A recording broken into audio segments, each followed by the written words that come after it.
Coming up next on Backchecking the Bolts.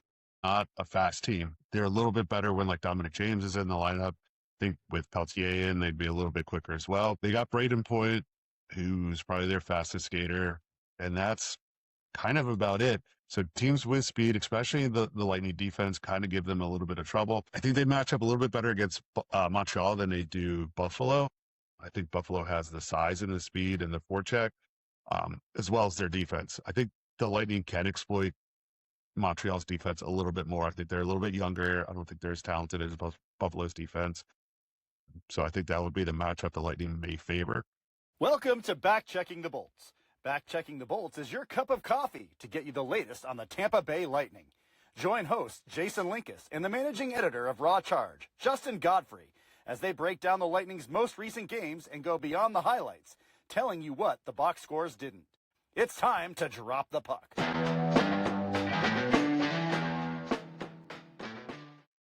Hi, everybody, and welcome to Backchecking the Bolts. This is your David Shaw, Alexander Seamack, Tim Taylor, and Jonathan Drouin episode.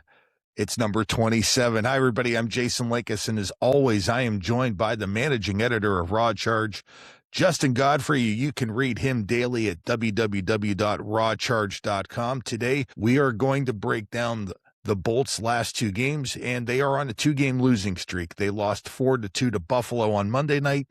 They dropped a tough one to Ottawa last night by a score of 6-2.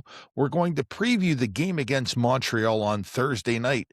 And we're also going to talk about that Lightning injury situation, talk a little bit about the NHL playoffs, see what's going on around the league. Justin, the last two games were not what the Lightning drew up. Last night, they looked a little tired. The Buffalo game was a tough one. They just couldn't find a way to get the equalizer in the third. Give me your quick assessment on those. They look like kind of like a beaten up, slightly tired team. John Cooper talked about fatigue a couple of weeks ago, or just dealing with the fatigue at this point in the season, the compressed schedule. Now that you're throwing in these injuries that they're going through right now, but especially against Ottawa, they looked like a slow team. They looked like they were skating in the quicksand for much of the game against Ottawa. The Buffalo game, it was a tough game. They didn't play very well for the first two periods, kind of turned it on a little bit in the third, but Buffalo kept them off the board. So yeah, they're kind of going through it right now. They got two more games left on this road trip. They were really kind of needed some wins here if they wanted to fight for that division title. Now it kind of comes down to this game against Montreal. Put it this way, they need to be better. I think Cooper always says they got better in them, and they're not showing it right now. They got to kind of find that as they close out the season right now. Justin, the one thing we've seen with the Lightning this year is they're a little bit inconsistent. They've had stretches this year where they have been phenomenal. The 21-1-1 stretch where they just took the league by storm. But then even early in the season and right after the Olympic break, they've had some stretches where they haven't played good hockey, where they've gone on some losing streaks. Is this just a little bit about the 2025-26 Lightning DNA? Or is this just the compressed schedule? They're tired. They're not the youngest team in the world. And is it just, hey, we're going to need a little bit of a rest heading into the playoffs? It is. I think it's a combination of factors. Everything you just mentioned there, along with the fact that they're playing some really good teams. Let's not take any credit away from Buffalo. Let's not take any credit away from Ottawa. I mean, Ottawa played like a desperate team last night. They were on the puck. They were quick. They outskated the Lightning, I would say 98% of that game. So let's not dismiss the competition factor and what the Lightning have gone through. They've had a really long stretch here against teams that are in the playoff hunt. And they played well for much of it. I mean, that homestand was, you couldn't ask really for a better homestand. They ended 5-1-1. They had the 4-game winning streak on the road prior to it. So they're coming off a stretch where they played some pretty decent hockey. They did a really good job of limiting chances, scoring chances against. Now they've just, it feels like the season has caught up with them a little bit. They've been battling these injuries all year long, and eventually it was going to catch up with them. Is it the best time for it to happen? Not really. But you also have to wonder possibly if this was a playoff, is Anthony Cirelli playing? Is Brandon Hagel playing if this is a playoff game? We don't know the extent of their injuries, but you kind of feel like that, yes, he is, Cooper's kind of trying to sneak some rest in for what is basically his second line. Justin, we've talked about the NHL compressed schedule. We've talked about how many teams played 16 or 17 games in the month of March. In the last week and a half, this compressed schedule loosens up a little bit. Most teams now will have 4 games in the next 10 days. So you're seeing teams with multiple days off, really for the first time in quite some time. For the Lightning, their schedule eases up once they get back home after this road trip that ends in Boston on Saturday. With that being said, Cooper's had to manage this roster. You mentioned the Hagel and Cirelli injuries.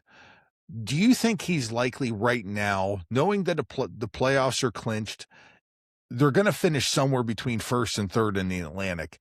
Do you think he just says, hey, take as much time as you need, make sure you're ready for the long run? I would say that's more along the lines of make sure you're ready to play. I don't think, Brandon Hagel is going to play if Brandon Hagel can play. I don't think they're forcing them to stay out or anything like that. It's nothing that drastic. I just think it's one of those that you guys are banged up. Take the time to get ready. Come back, play the Detroit and Rangers games. I don't even know if they'll play the Rangers games, to tell you the truth. Get in for the Detroit game, get your feet under you, and then get ready for the playoffs. So the back-to-back is over, but they still play every other day down the stretch. So, it eases up, but it doesn't ease up quite to like the Islanders who had 4 days off. I think Buffalo has a couple days off as well. So the Lightning aren't going to get multiple days off until after the last game of the season, where they have Thursday and Friday off before the playoffs start on Saturday. Still going to be a grind. They got Boston up, and got Montreal, which will be a big game. The Red Wing games may not mean anything by the time they play, just with the free fall that Detroit's in. And then, of course, you got the Rangers at the end, which probably will be a glorified exhibition game if they can pull it off.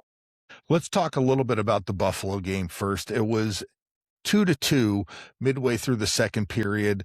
Jason Zucker gets the deflection off of the Byram slap shot from the point. But after that, the Lightning really struggled to get a lot of offense going in that third period. Buffalo, surprisingly, for a team with a lack of playoff experience, Buffalo tried to shut the door on them. And I thought, with the exception of the last minute rushes by the Lightning at the tail end of the game, I thought Buffalo played a really good third period defensive brand of hockey. Not something that I was actually expecting from a team as young and with the lack of playoff experience that they have. What was your assessment? Yeah, right on board with you. It was really the kind of shutdown third period that we've seen the Lightning play with the lead. And I do think having, Logan Stanley and Luke Shen in the lineup helped out. They're a couple big guys. They kept the Lightning from in front of the net. The Bolts just couldn't generate a lot of dangerous chances all night long. So yeah, it was a good playoff style win for Buffalo. These two teams have played some kind of bonkers games over the year. And to be honest, the game kind of started like that. There were a lot of penalties early. They don't like each other. I don't know if it's quite a rivalry yet, but it's definitely two teams that don't like each other this year. But it did settle down as the game went on. I think part of the reason you saw a lot of penalties early is the officials didn't want it to get out of hand. Cooper talked about it after the game. I think he used the phrase, the refs sucked the fun out of the game with some of their calls early on. And, there were some ticky-tack calls, but again, you got to play through stuff like that. There's going to be games like that. It's going to happen in the playoffs. There's going to be some calls you don't agree with, and you got to find a way to play through. But yeah, Boston just did a really good job of limiting the chances. We've gotten so used to the Lightning this year, kind of going into a third period tied or down a goal, finding a way to tie it up, and then finding a way to take the lead. So it was kind of surprising that they didn't pull it off against Buffalo, really. Again, it's good competition out there. Buffalo's a good team. They're not a fluke. They're not a Cinderella team, maybe like an Anaheim that's playing above their head. They are a really sound, fundamental team. They play well. Their defense is much deeper now after the trade deadline. So I think if the Lightning and the Sabres match up in the playoffs, expect a lot of games like this. One of the biggest stories that came out of the Buffalo game was the Pontus Holmberg injury that occurred in the second period. Now, this has made national news because John Cooper actually criticized the off-ice official for opening the door to the penalty box before the penalty had expired. Now, we don't know the NHL protocol for what the off-ice official should do. Is he supposed to have his hand on the latch with 2 seconds, with 1 second? We don't know those protocols. The NHL does, and right now they're doing an investigation on this. But Justin, at first glance, what was your thought of the Holmberg injury? And I know I'm asking a tough question here, but should the off-ice official be scrutinized at all? I think it's a topic you raise. Like you said, we don't know what the policy is, what their procedure is. At first glance, when I first saw it, I didn't even notice that the door was open, honestly. There is a replay where you show it does buckle a little bit when Holmberg hits it. It's not like it flew open and he jammed his shoulder into the sideboards with the door open, but it is definitely unlocked. It is unlatched. So you can tell that it, like I said, it does buckle. Now you get people on both sides of the argument that, hey, with it being open, it lessened the blow. And then there's other people like, no, it made it worse. I'm not a medical expert. I'm not a physics expert. I don't know if it made it worse or, better. I just know Holmberg's hurt. I think the angle he hit those boards at and the speed he hit it at, he was gonna be in a bad shape no matter what happened. Cooper's frustrated after a bad loss. I'm sure if he went back, he would probably choose his words different. But at the same time, like you said, if the official is not following procedure, if he unlatched it early, it is something worth an investigation. Just because something's investigated doesn't mean there's going to be anything that comes out of it. They're going to probably talk with a few people. And the guy says, This is what I did. This is how I've always done it.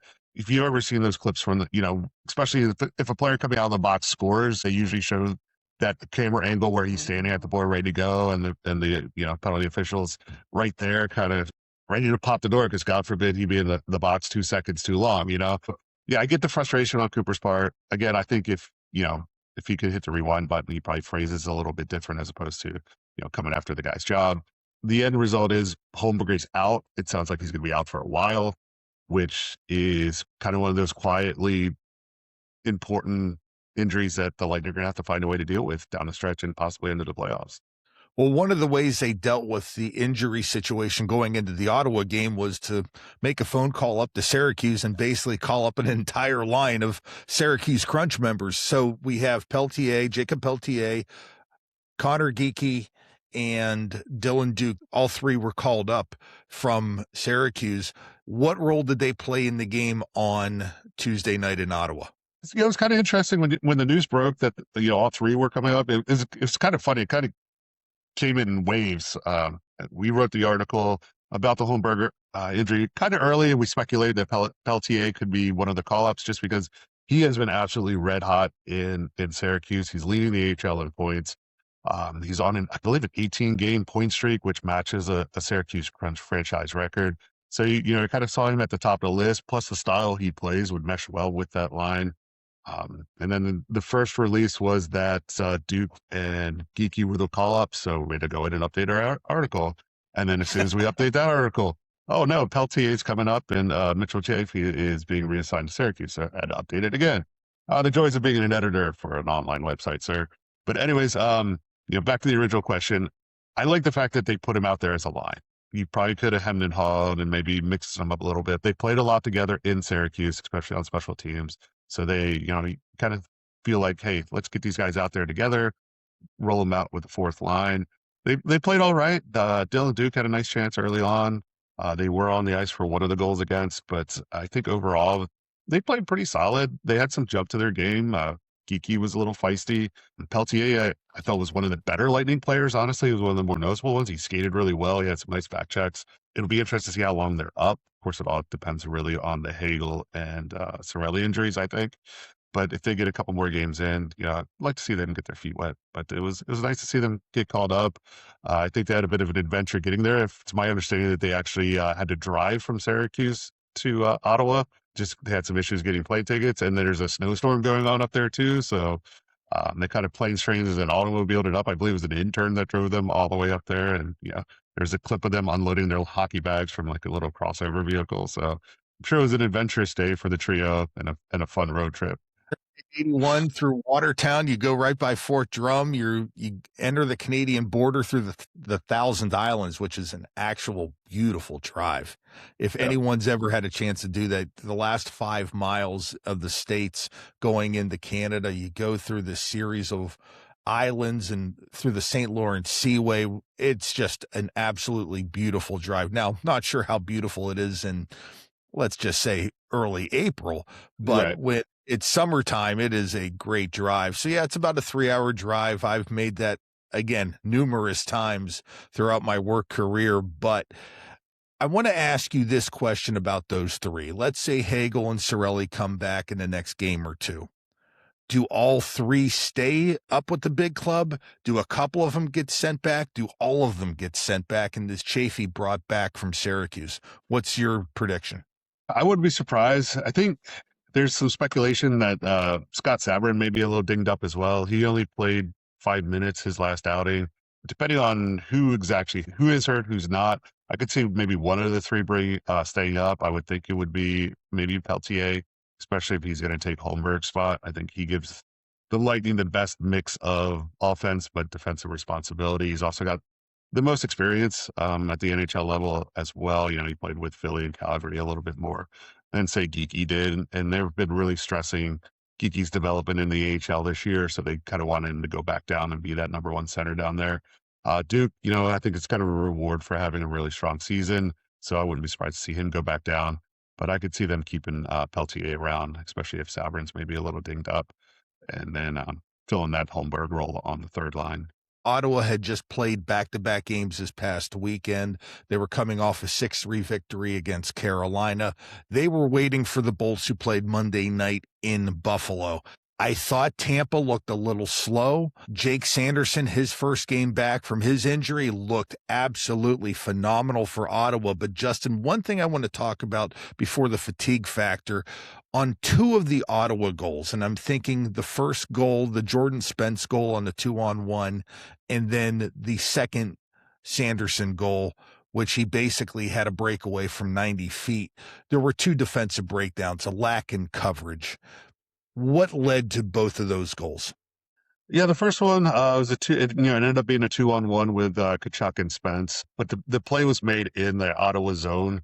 Lightning kind of got a little overloaded on one side of the ice. It was one of those diagonal passes from one zone to the other, and the Ottawa player who made it just made a really nice pass. Moser got stuck a little down low. He didn't wait for his coverage to come back, so you had both Moser down low, you had the center down low. Bjorkstrand tries to knock down the pass, and once it gets past him, it's right on Tkachuk's stick. Radish is the lone defender back, who, you know, Radish plays two-on-ones pretty well. But Tkachuk made a nice pass, and Spence just made a really nice shot, honestly. So that first one, yeah, a little coverage breakdown, which, you know, does rear its ugly head every once in a while with the Lightning. They don't, you know, I thought they'd played pretty well in their own zone as far as their coverage down low, but the transition game really gave them issues. You mentioned that Sanderson goal, the second power play goal. I think their brains just shut off. Basically what happened, you had Stützle score on the power play, was challenged by the Lightning for goaltender interference. The call on the ice was upheld. So the Lightning Justin, real quick, what did you think of that goal being upheld? Right call, wrong call? It was a good call. It was kind of questionable. Dylan Cousins basically comes flying into the net. Was he shoved a little bit? Probably. I could see it going either way, but I have no problem with them upholding it. You know, it's just two players crashing in the net. And like I said, does Cousins make contact with Johansson? Yes, it is what it is. You know, you can't let it bother you. And it just like the brains just shut off, and they definitely weren't into that shift. Sanderson sees a hole. I mean, he blows through it and just turnstiles everybody on the ice. Johansson really doesn't have a shot. So, you know, next thing you know, it was 3-2. Now it's 5-2. And that game is pretty much over at that point.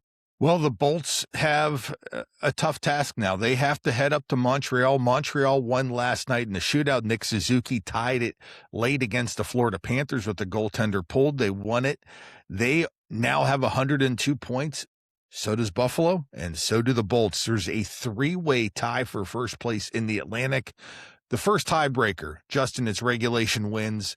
Tampa and Buffalo each have 39. Montreal is distant in that category with 32. So any tiebreakers, Montreal is not going to win them. Let's take a real quick look at the rest of the East. In the Metro, Carolina has clinched the division. They have 106 points. The Pittsburgh Penguins in second with 96. The Philadelphia Flyers now, they continue to win.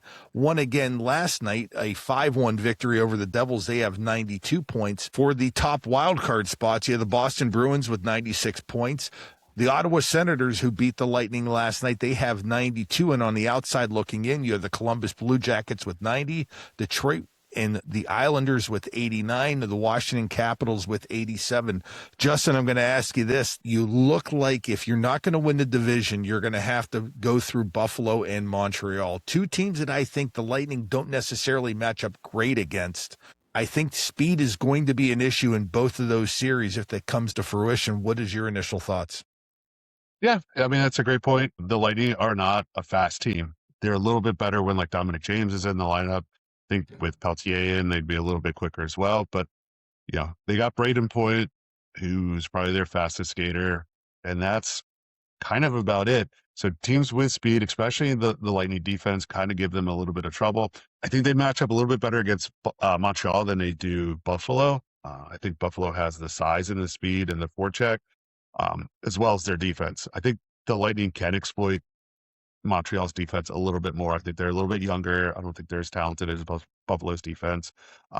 So I think that would be the matchup the Lightning may favor. But yeah, it's going to be tough. I mean, the first 2 rounds are probably going to be the toughest rounds for any team in the Atlantic, let alone the Lightning. So if you get through those two, then you're going to face whoever wins, that Metro side, which, if it's Carolina, does Carolina finally have it put together?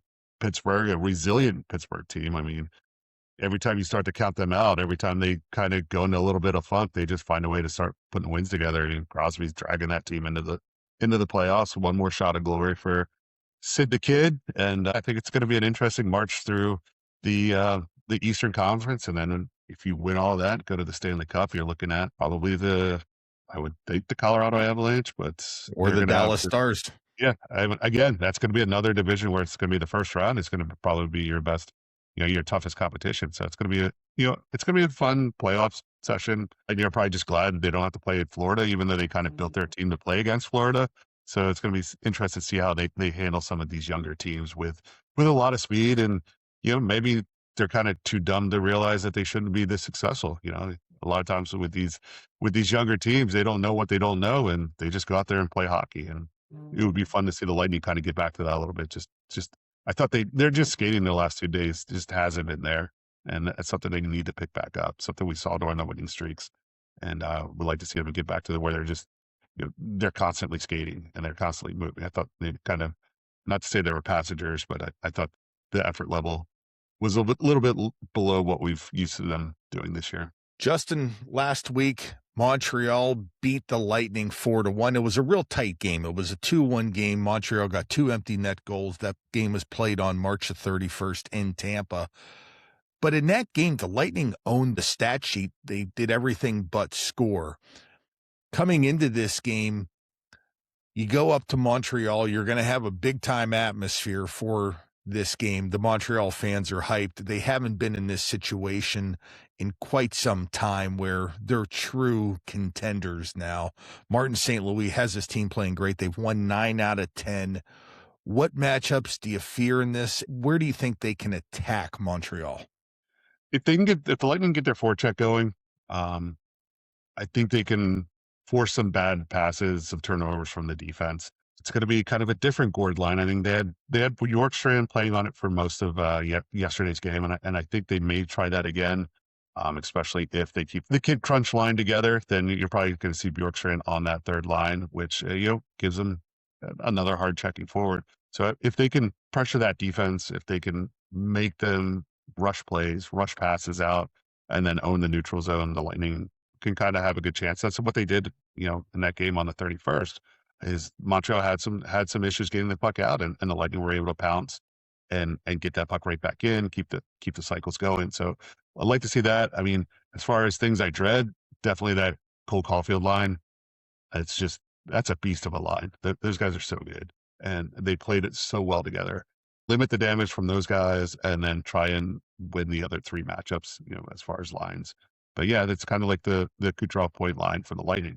It's a very heavy, hard playing front line that plays with skill, plays with precision. So that's the line I got to keep an eye on if I'm watching the Lightning. Where do you think they're going to attack the Canadiens?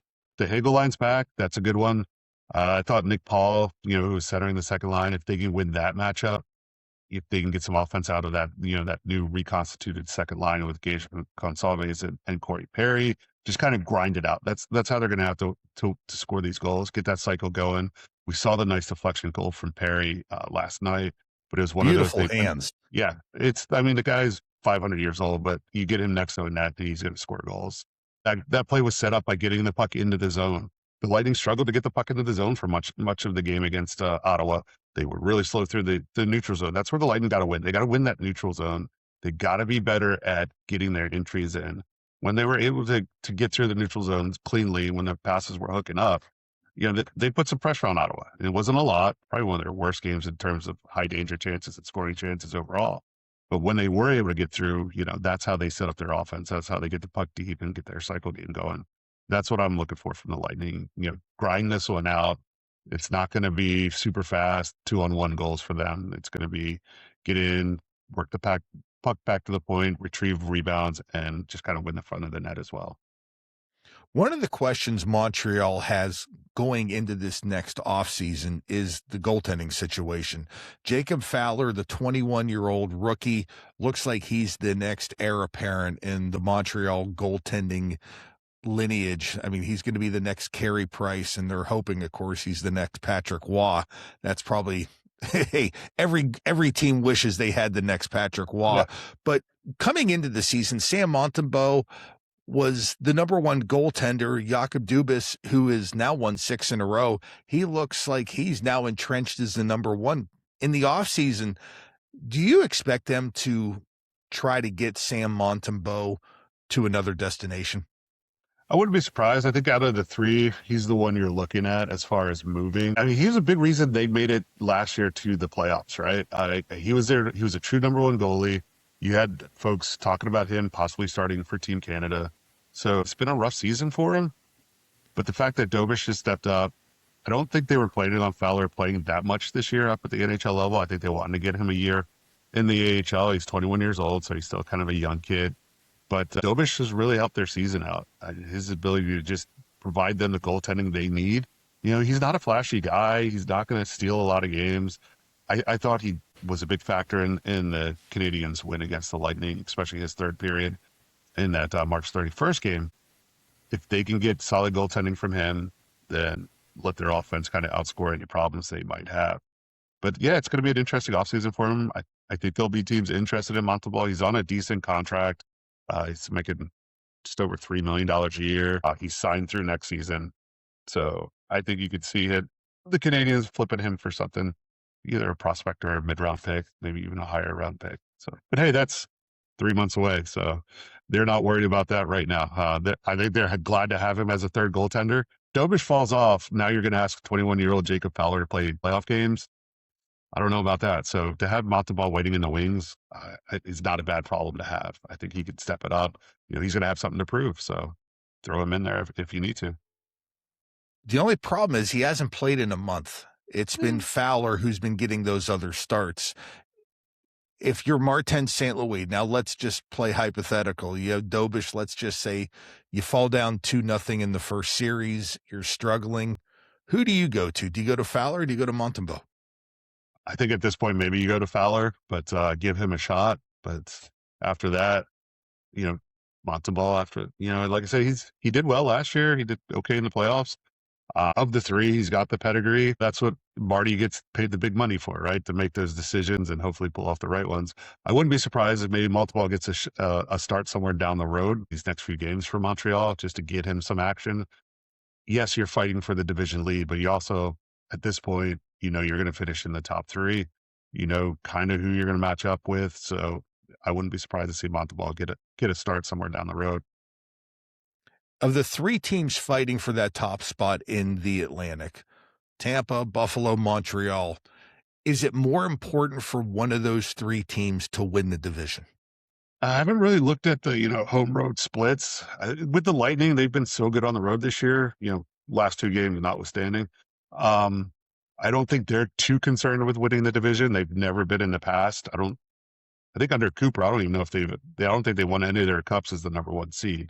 Montreal, maybe, because that building is so electric for home games. I think they get a little, push off of that.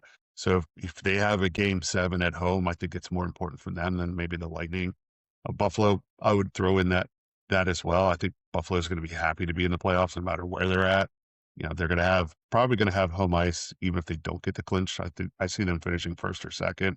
So yeah, I would say Montreal probably would be my one that more than anything else, quote unquote, needs the top seed.